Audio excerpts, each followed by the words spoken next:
Okay, hello everyone. Thank you, Coach Crystal, for inviting me and Shine Brian. Um, so just a little bit about me. My name is Rahmat Hidayat.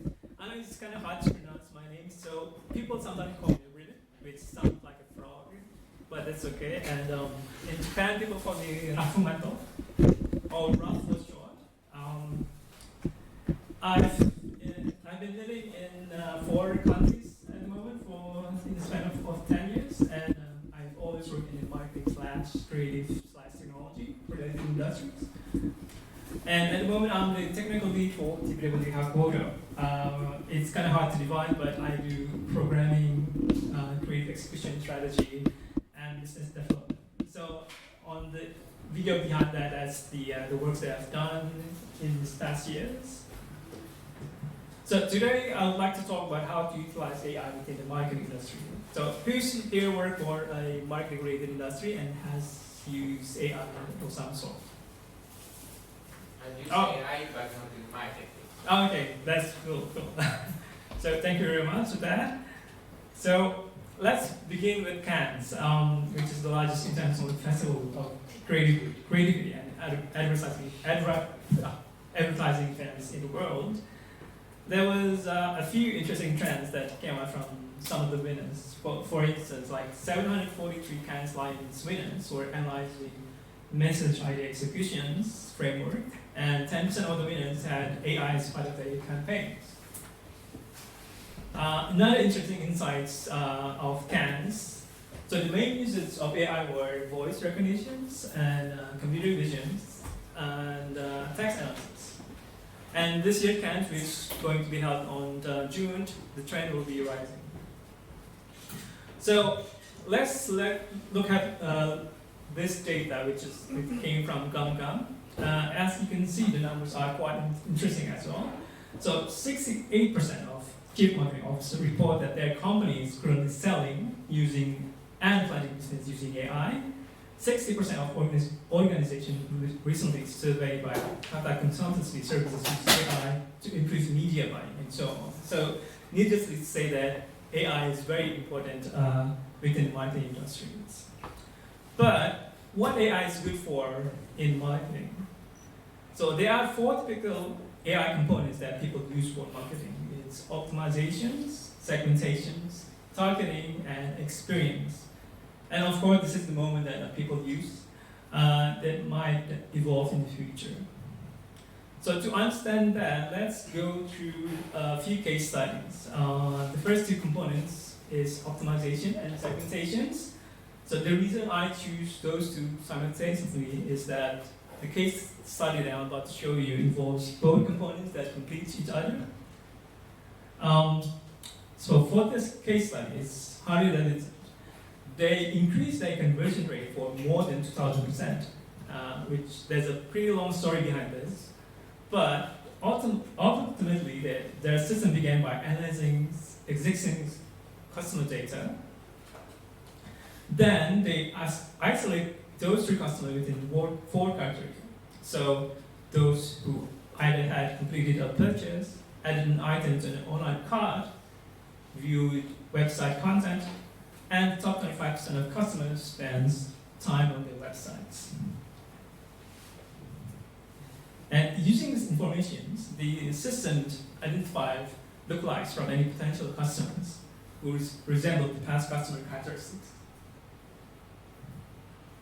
And once the system discovers the similarities, it will process the customer data further by dividing them into microsegments. The reason being, so the system can test these segments through thousands of campaign variables and various digital channels like social media, search, email, SMS, and predict which one has the highest conversion rate. So as you can see, for this example, don't miss out a pre-owned Harley with a great price. Call now performed 400% more than ads containing the word buy. So once it determined what worked and what wasn't, the system scaled the campaigns and ultimately allocating resources from channel to channel, making content recommendations and so on. So in other words, the system allocated resources only to what had been proven to work, thereby increasing digital marketing return on investment, eliminating guesswork, gathering and analyzing enormous volumes of data. So, and then basically increasing the insights. The next one is targeting. So for this case study, the first one is from Time and Sunday Times. They had a simple goal to increase registration for their website. So they came to Center Interactive, which is located in Dublin. They created a campaign to recreate the speech of John F. Kennedy when he was about to perform, but unfortunately got assassinated in 1963. So let's hear some of the speeches.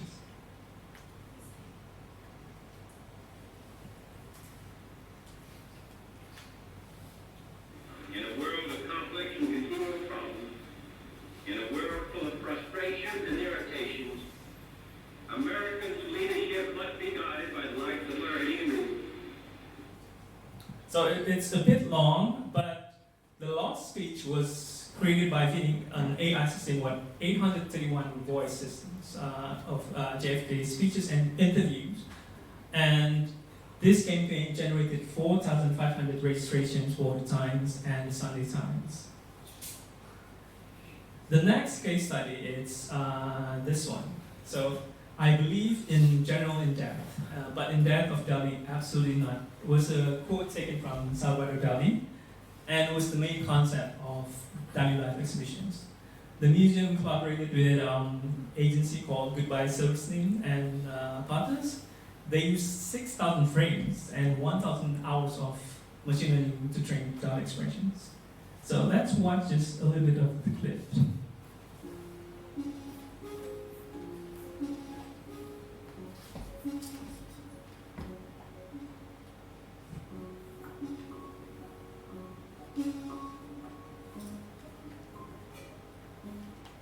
Greetings. I am Salvador Felipe Jacinto Dalí y Domenech, and I am back. Even though Dali's been gone for 30 years, we're using artificial intelligence to bring it back today. In order to actually train this AI to reproduce Dali's likeness, we've started with finding the right footage of Dali, and then we split that up into frames where he's looking the right way, and we pick the best frames to use for training from that.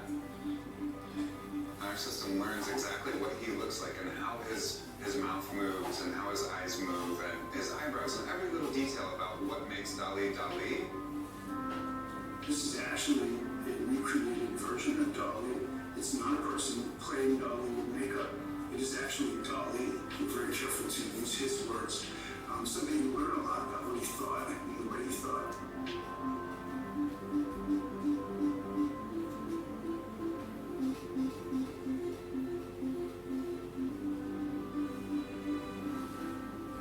People want access to art.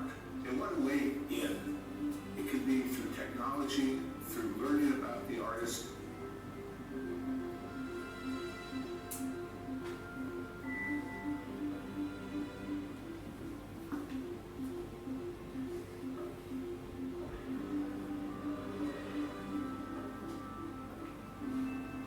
Greetings. Welcome. This technology allows people to imagine for a moment that there is such a thing as immortality, to see Dali alive again. The whole future of Dali is explained in the roller painting. I saw Dali, but like his actual form, full figure, speaking personally to me. Was welcoming to the museum, seeing his art, and like I still have goosebumps. It is going to be back. He talked about the museum and his paintings. There comes a moment in every person's life when they realize they adore Dali. Your life is moment will also be known as Wednesday. Go ahead and do your friend. Mr. Dali, very life. Before you leave,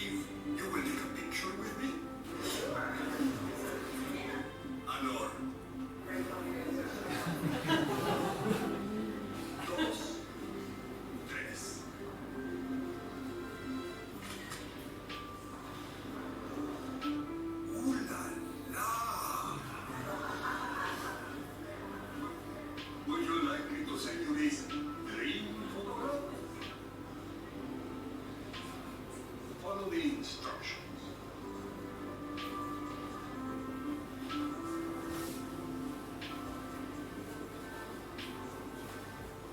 What that adds is a sense of emotion. If they can empathize with this man as a human being, then they can relate to the work much more directly, much more passionately. To understand the art, you need to understand the artists behind the art. And this technique allows visitors of the Dali Museum to do just that. Okay, 수고하셨어요. So it was, since it was quite new and the campaign is running, there's no official result and has not been published yet. But in less than 2 weeks, they've received more than 1,000 views and being covered by various blogs and channels. So the next one is experience. This study, perhaps some of the attendants have already heard. It's Netflix personalizations. So again, the concept is quite simple. Netflix automatically generates a custom artwork based on the user experience, based on the user preference. So let's say for Good Hunting, for instance, people who love romantic movies and comedic movies will be presented with a different artwork. So the result is, of course, increased click-through rates. So what did we learn from all those insights? I think some of the attendants here, especially who has strong interest in AI, understand that all the case studies that were presented here had a simple approach. The Dali exhibition were using face swap. You guys can go there and test the code by yourself. And most of the machine learning that we did are using tools like, let's say, Crimson Hexagon or Google Cloud, AutoML tables that does all the heavy lifting. And then another thing is the basic rules. So first of all, understand the goal. Make sure the goal is quantifiable and measurable. Understand the data. A machine learning algorithm is only good as the data that is fed. Technical know-how, yes, knowing the concept of machine learning is important. And for a company, basically hiring the right people and changing company mindset is important, which we're trying to do in TBW.Kodo. And lastly, of course, imaginations. Thank you very much.